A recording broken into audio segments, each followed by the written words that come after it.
Hello.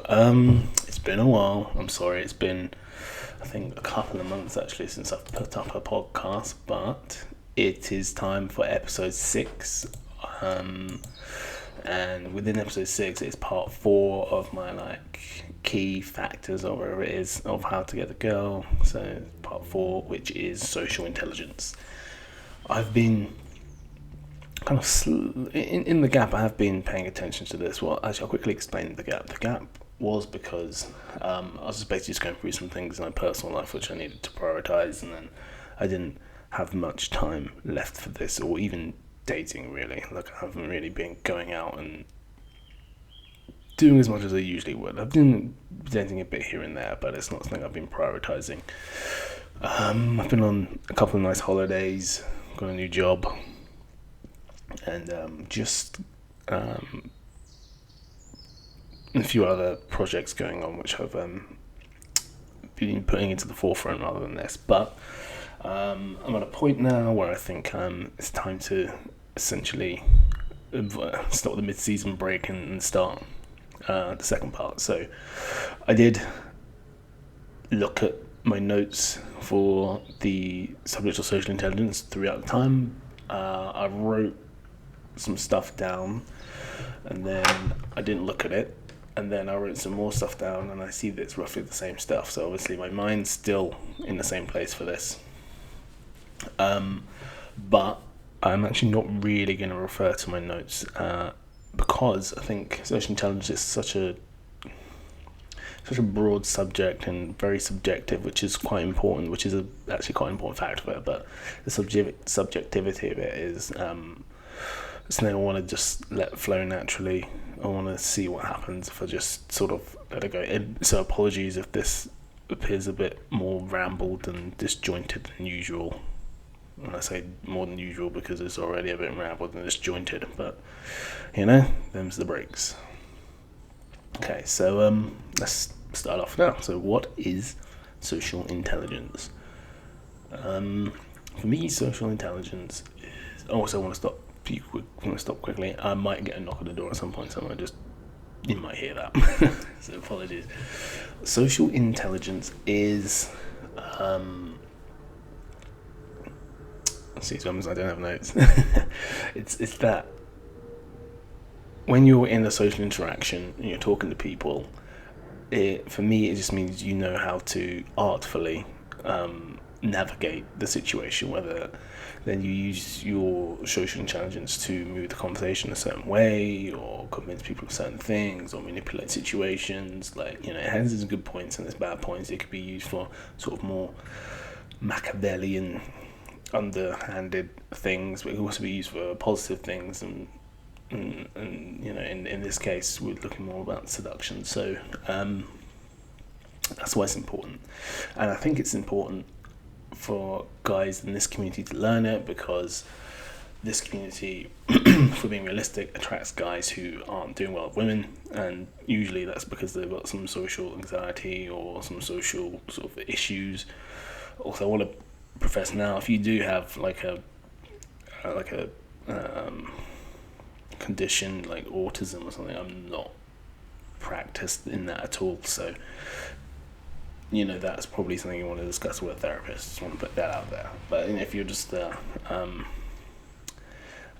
person not on the spectrum and just struggling socially, then hopefully I can help you out.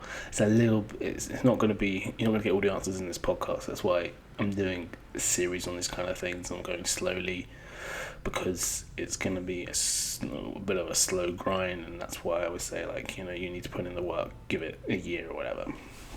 So social intelligence. I always find that women say to me, you're really normal, which sounds like an insult, but usually these women I'm sleeping with and seeing over a period of time, and I realise that it's actually a compliment. What they're saying is there's no sort of weird sort of things going on. It's hard to describe actually. How to make it sound what it is without making it sound like I'm an absolute boring drip. I'm not doing anything which is breaking social conventions in a traditional way. But what I do is actually I push a lot of boundaries in other ways because I understand how it works, and I push them in a really particular way that makes it seem like, oh, this is completely normal. Like what he's doing is completely fine. So I think that's really important. So so earlier this year, actually, a great example. I met a girl in a bar, and I think I may have talked about it on this podcast already. Actually, we had the initial conversation. It was great, whatever, and I got the vibe that she wanted to maybe just not just have a little break, whatever, do whatever. And then I started talking to a few other guys, and I spoke to her again a bit later in the night, and she was just essentially oh, thank God you're so normal. Like every other guy's being really weird in here. And I'm like, I wonder why that is. But for me, the reason why that happened was because the vibe I'm giving off. One, nothing's a big deal. That's probably quite important in social situations, that you're not overly reacting to anything. If you're constantly reacting to things, it makes other people uncomfortable, because then because we're social creatures, and if you're reacting to something, the other person's gonna react to something. It's gonna bring out some form of emotion. So if you're reacting to in a negative way, with lots of anxiety, or overland, just overreacting to things, you're gonna bring up people's emotional state potentially in a negative, especially women. Women are very more neurotic than men, and really take on especially negative emotions a lot more powerfully. So you need to sort of avoid that. So if you're going out there, even if it's just laughing too much, and because that can come across as nervous sometimes, unless you're rolling on the floor, it's just, you want to be careful with that kind of thing. So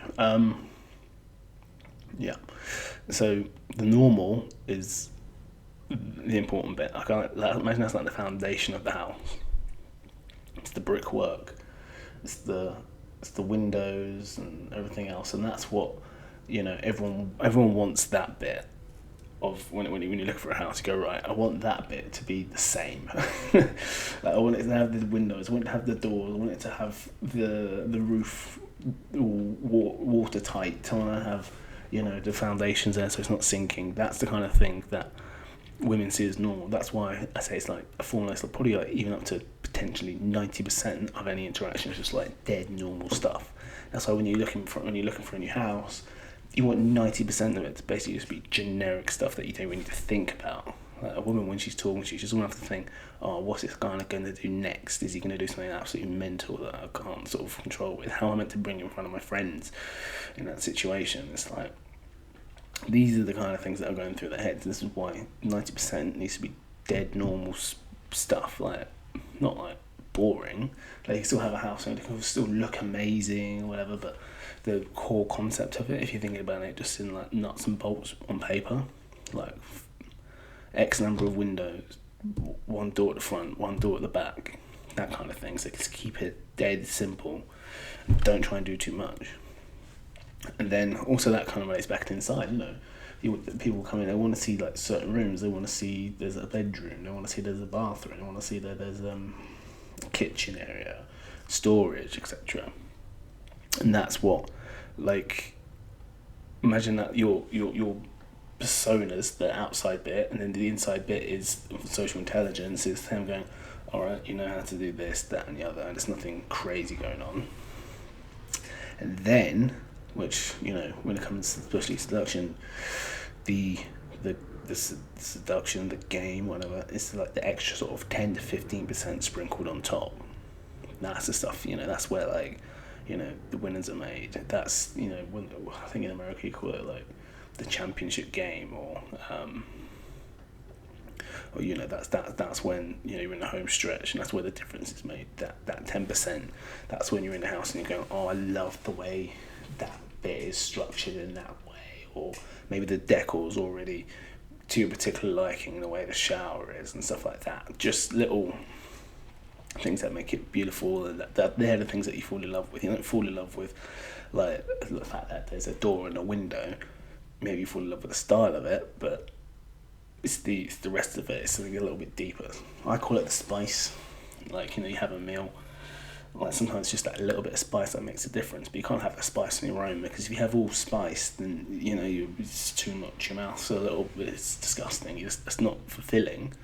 That's why you need that normality, where you're sort of sitting there, going, oh yeah, they're normal. That's why when you're on a date, don't be afraid just to be having dead normal conversations about stuff, like a conversation you're almost having with a colleague. Now that's when you sprinkle in the rest of the stuff, the eye contact, the hand, maybe holding a hand or something, just like under the table. That's spice, and that's what makes the difference, not you talking over there.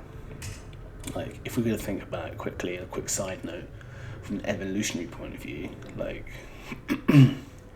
human beings have been around for not very long at all, and before that we were another form of primate, and they didn't really have the kind of vocal range that we do now. So you wouldn't have language, you wouldn't be as verbose or whatever. So that kind of thing doesn't really matter. It's about the underlying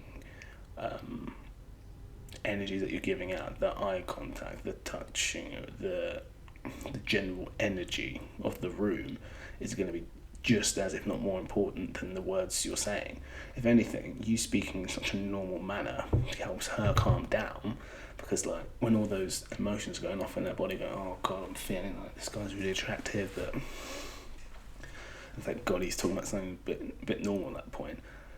But this is where the social intelligence comes in, because obviously there is a time to escalate the conversation into something that maybe a little bit more, but you need to know when the right time is to do that, and that comes through experience. Like, I can't sit here and tell you, at this particular point of the conversation, you need to move it over to this. Well, you can say it, but it's always going to be like a trial and error on your point of view from the start, because it's nuanced. Like I was saying, it's nuanced. And 1 second, take a sip of water. And it's nuanced because every interaction is different. Like, I always harp on about chess. Like a chess game. Every chess game is different. You have your general gambit at the start, and then the game goes into something else, and you have to, wing it. And you need to know the moment when it's the right time to escalate things, and that comes as part of your social intelligence. Maybe when you see, actually, so I was on a date recently, and I'll tell you, it was a date. I wasn't in the UK. I was on a holiday, and I thought, let me have a quick look on, see what's going on. So I swam with the girl. We met up at a local bar. Got there before actually scattered out of the venue a bit. It was completely empty. She chose it because I didn't really know anywhere to go. I was only in town for a day or two, so let her choose it. We went to sit up. I chose to sit upstairs. It was a really nice secluded area, and it's quite funny actually. We changed seats 3 times within the first sort of 30 minutes, and we're thinking that's a bit ADHD in it, like that's probably a bit too much, because they actually had a bit of music on, and her English wasn't great, so she was struggling to like hear and understand me, but thankfully there was this lovely sofa that we got to sit down on next to each other. So then, within 30 minutes of our first date, 1 drink in, we're sitting next to each other, touching knee on knee kind of thing. And usually I wouldn't say within the first 30 minutes, don't try and jump the girl. But the vibes I was getting, when she was looking at me and the energy, I was like, oh, it's on. This is on. Like, it's just on to the point where, like, there was a bathroom about 5 meters from where we were sitting, like a unisex one, and I was like, I'm tempted to drag her in there already. So at this point, like, I don't even think we'd kiss, but I could feel the energy. I knew what was going on, like the conversation we're having. Like, great example why I knew, because you're having a conversation with someone whose English is not very good, and they're trying really hard to understand you. and then they're just, and you can see they're really trying. She was qualifying herself. I was like, oh, okay, all right, yeah, I see what's going on now. So a lot of guys maybe wouldn't pick up on stuff like that, but from my experience, if that's happening, it's probably a very good sign. It's like a thumbs up situation. So I think within the hour we were in a taxi back to my hotel. So that's what I mean by like you got to sound out every situation differently. Some girls might need another venue after that. You go somewhere else, and there's a bit, things need to move a little bit slower, or maybe you feel that's too much of a risk to make a jump. That's what I would say. Then that's when you just micro escalate. Just do the next smallest thing you can do to escalate the situation, and that in itself is socially intelligent.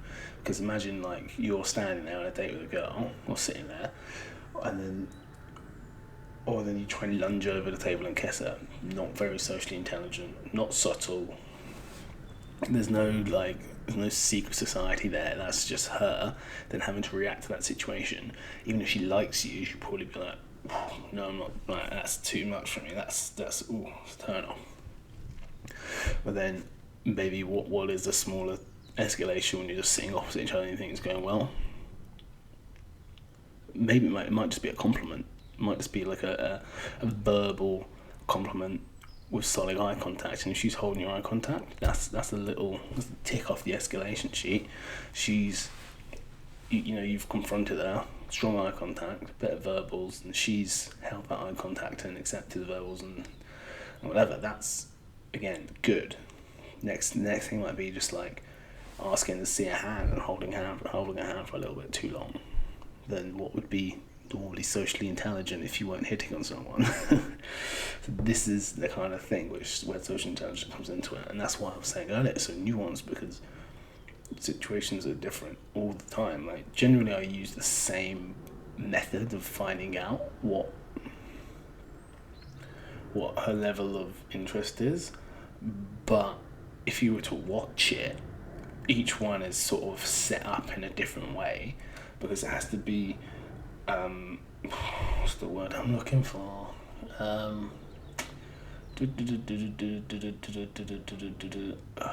Words lost me. It needs to be socially calibrated, there we go, to what's been happening previously in the conversation. So if you've just it takes someone who's very skilled socially just to basically cut a thread completely and start another one and start escalating someone. That is a big bold move, and that's something I wouldn't recommend if you haven't done it before.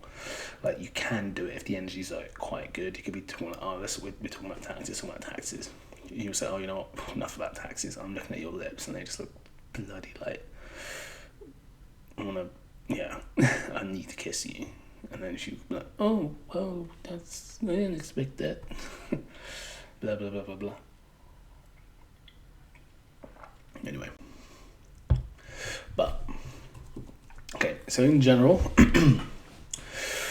the issues that I see that guys are having out there is that guys are trying to do too much. So you don't need to do as much as you think.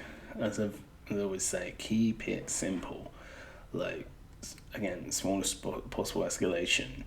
90% of the conversation is dead normal stuff. You're not a dancing monkey. You're not running around going, I need to impress her. That's not what your interaction's about. Your interaction is a give and take situation. I understand that early on in interactions between men and women, men have to maybe invest a little bit more of themselves until she goes, alright, yeah, I want to talk to you. But once she's crossed that point, the hook point, you need to let it become more 50-50. You need to let her start qualifying you. Don't be interrupting her. Don't be doing anything stupid. I remember once she's attracted to you, you don't need to keep beating her over the head with these things that are designed to make her attracted to you, whether it's just teasing or whatever. It's going back to the topic of the podcast, socially unintelligent to have someone basically who's saying to you with their body language, I like you, and you're basically saying, hitting her going, like me, and she's like, I like you, and you're going, like me, and she's going, but hold on a second, this interaction's now weird because you keep sort of Like, do you know when you've got a kid who's like playing with someone and like they make someone laugh and they just do the same thing over and over and over again just to make them laugh, and then after a while it's not funny anymore. And it becomes a bit like, and you realise the kid doesn't get it, that like they just think it's a button you can press and go boop, laugh, but that's not what it is. What's actually making you laugh in the first place is a covert social contract, and that social contract that you've created is only valid for 1 or 2, possibly 3 laughs, and then that's it. And that's the same thing with attraction. Like, when you're going through that process, you can't keep hitting over the head with it, otherwise you come across as weird. And that's when you need to transition into normal. So you have that attraction, you've gone, all right, yeah, you validate it, you validate that attraction, you say, all right, yeah, I've done my little quick compliance little test or whatever, and she's into it. And then you need to like sort of break out of that and move into that rapport stage.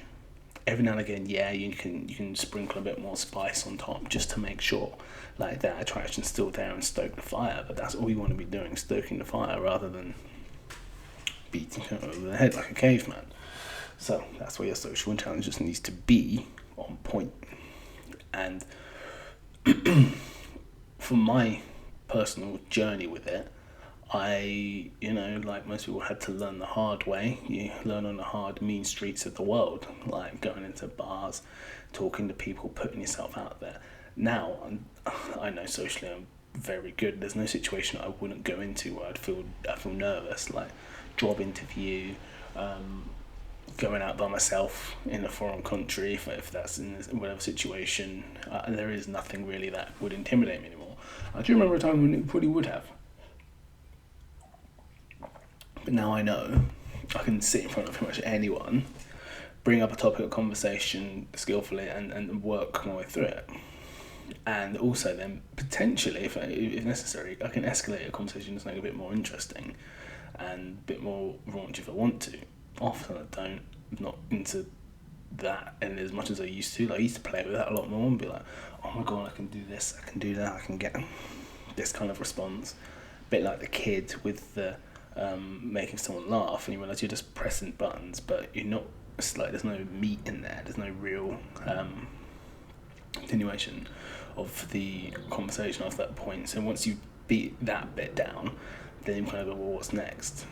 And that's why it's important. You need to have those more normal things in the conversation to sort of just fill it out. So what I also want to clarify is, when I say more normal conversations, I don't necessarily even mean like if you talk about like mortgages or like society and how things are whatever. It's just maybe you can talk about topics that are actually quite interesting and a little bit more like racy, but it's something you would have just imagine like it's a topic you'd talk to a co-worker about. You can say, I saw something interesting the other day about like something, a bit of knowledge that then you're dropping, and you go blah blah blah blah blah blah blah blah. But what it's not is, it's not like an obvious like, I'm hitting on you kind of conversation. It's just more like, here's maybe a little tidbit that I thought was interesting. This is how it works, blah blah blah. Drop it in knowledge. Women love it, but like that when you drop it in knowledge, and then you kind of just put it out there and forget it. You're not looking for validation off of those points necessarily. It's just a normal conversation. Normal, back and forth. Also asking questions. That's where you're just like, you're asking questions about herself, and you can really get her to open up to you by just, doing what you learn in school. How, why, which, what. I think they're like the 5 W's, what they call them, isn't it? And the W and how is the W there, just in case for the non-native English speakers are thinking, where's the other W? Yeah, so how, what, which, who, why. So I love asking people why, because it's something which, in terms of social intelligence, someone will say something with a deadpan face, or I'll just say, why did you do that? And then you sort of see people go, oh. And at the moment I get a little bit nervous, but that's what you can do in social situations. You play with it and make sure you're having fun, and make sure the other person's having fun if that's what you're looking for. So, I'm trying to think what I'd have next. What did I have? Oh yeah. So social intelligence as well can come in a form of like the way you are presented and the way you're dressed. Like, I wanted to add this in here because I think it fits in quite well. So when it comes to dressing, how you dress, there's a few schools of thought, but like if you're really into one particular type of girl, like you're into like goth girls, then yeah, you should be dressing up like a goth guy. So then that avatar is like a perfect match. But if you're like myself, I just want normal freaking girls, not really into any particular scene or anything. You need to match that. So you need to be the archetype that she could imagine hooking up with or going on a date with. What you don't want to be is like, like you don't want to be dressed like a slob when you're looking for. Because if you look at most women, they dress well. They put a lot of pride in their appearance and everything like that. That's kind of how it works. And you kind of need to have that same sort of energy. So that is social intelligence in itself. Where if you're wearing like smart clothes and you look good, everything's fitted well, and the colours coordinate, that for her is like a quick little social intelligence sign. Oh, this guy might be getting it, so I'll give him an extra chance. Like girls always say to me, like, yeah, you dress well. I'm like, yeah, I think it's important that you dress well. If you don't dress well, what's the bloody point? And I'd never wear a tracksuit outside. I was actually, when I was out for dinner with one of the girls I'm seeing the other week, and she was just like, yeah, I'd literally never wear like a tracksuit outside. And I was like, I completely understand that. I never would either. Even to go to like the shop just around the corner, you put on something a little bit nicer, and that's just, maybe that's just us. But for me, I think it's important just to convey that sort of energy that you've got, that you're just not interested in looking like a slob. So I've talked a little bit how to be normal and stuff like that. But yeah, so going back to this archetype thing, chances are you do have a general avatar, whether it's something like, the cheeky chappy guy who, what you don't want to be wearing is just like your generic high street brand, like with like a graphic T-shirt or something, or like an ill-fitting short sleeve shirt, because then she's gonna look at you and go, oh, especially if like out shaved, got a bit of a pot belly, she's gonna go, like, what are you doing here? Like, this is why it's like this goes back to my analogy earlier about houses. Like, yeah, the house has walls and looking outside on the door frame, but it's all just a bit like, it looks run down, it hasn't been looked after. So you look at a house and go, all right, that quote unquote bit of social intelligence, that normalness, doesn't look as good as another one, and that's why it's important to spruce up, so to speak. So yeah, you want to be, you want to play off your avatar. I say just like, a lot of people probably won't agree with this, but I'd say keep your look as generic as possible. Like, women do unfortunately just like a generic looking guy.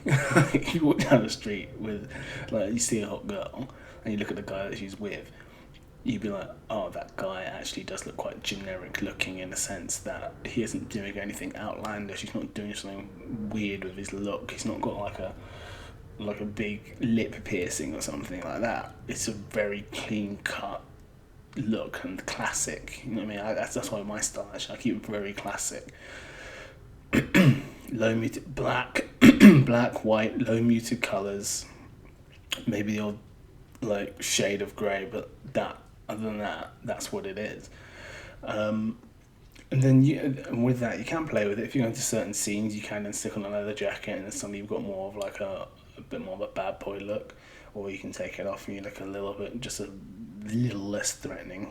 Then you can sprinkle on top stuff like rings and a bit of jewelry, and it's a generic look, but it's got a little bit of spice, that little 10%. Those little rings and that little necklace is that little 10% difference that, something that she can pick up on. So for you, if you're a guy and you don't have a lot of experience, and you are wondering like, how do I become normal? Like, I have a saying. I think I got this from one of the old school pickup artists years ago, John Sin, and he said, what did he say?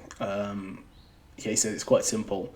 If I put you in a room full of people and let you walk around for like half an hour, then go back and interview those people and say, what did you think of Jerome, as you go and have that conversation, and he basically interview after them what they're saying about you. They're saying, oh, is he a nice normal guy? They're like, well, no, that guy's a bit creepy, I'm glad he left.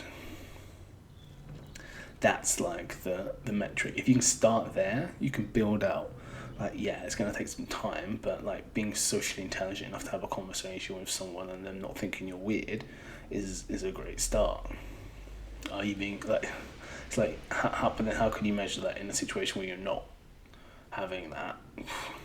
Are you being invited out to work functions?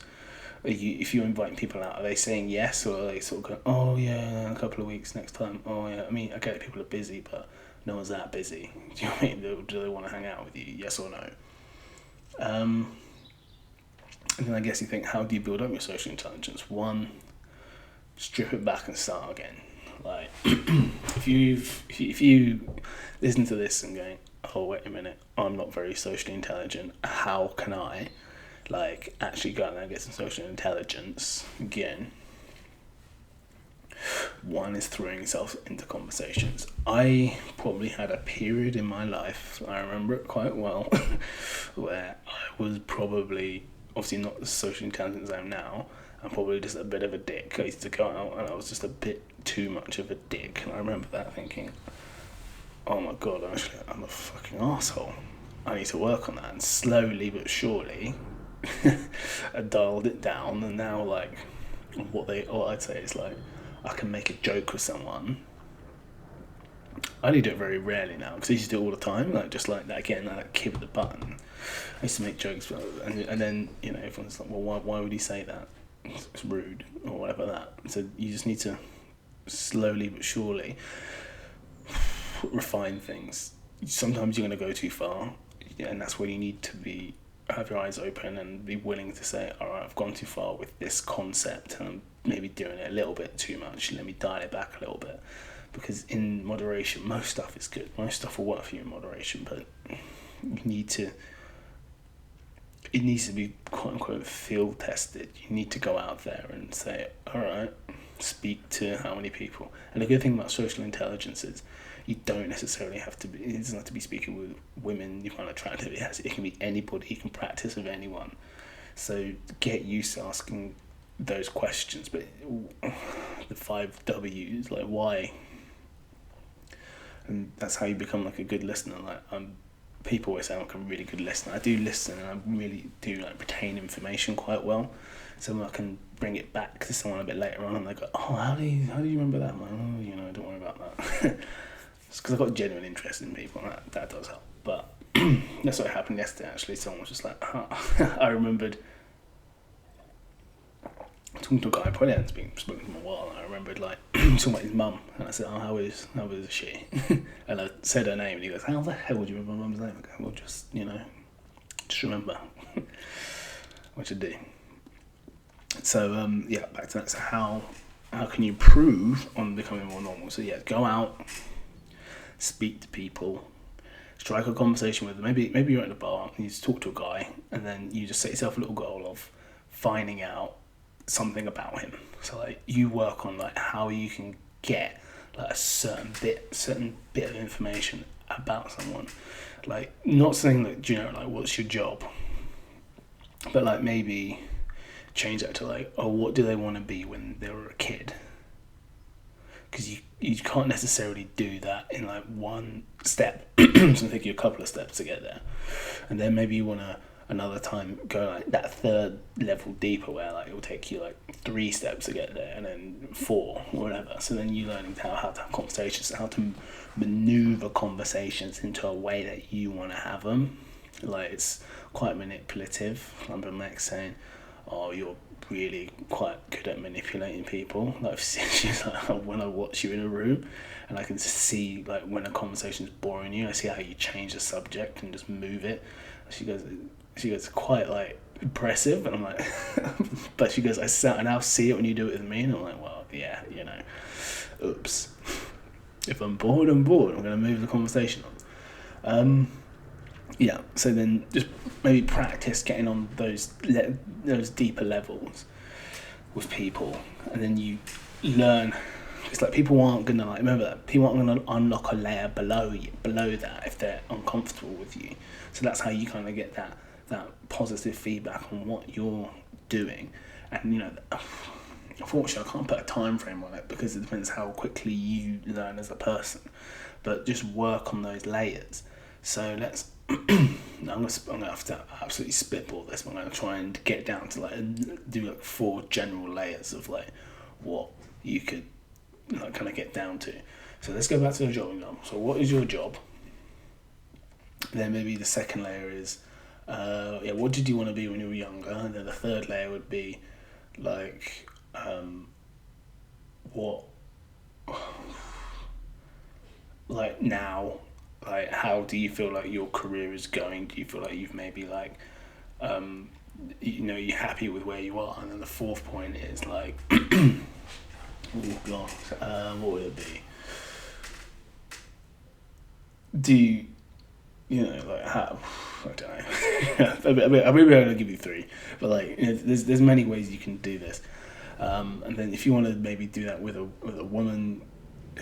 If you've ever spoken to a girl, I love talking to women who I'm not hitting on, finding out how unhappy they are with their dating lives. It's really bad, but I'm quite good at getting people basically to admit that they're not dating the people they want to date, and it's quite fun because you can just basically be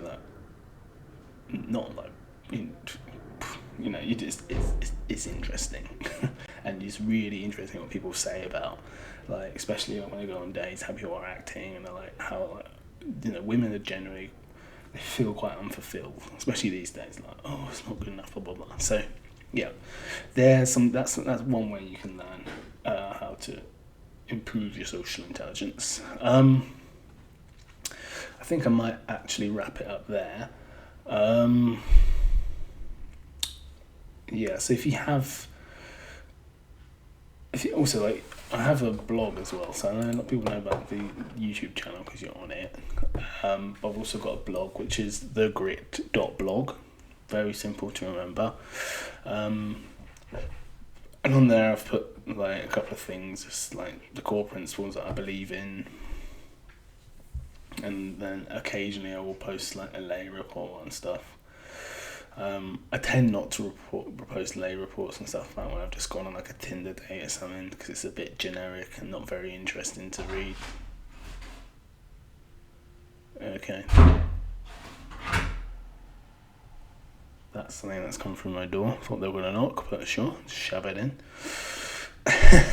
No loop. I'm going to wrap it up there. It's been... glad to be back. I'm gonna be keeping up with this now, I think. Thank you for listening to episode 6, or kind of the 7th one I've recorded. So I had a little bonus episode about dating structure. I might do another bonus episode soon, actually.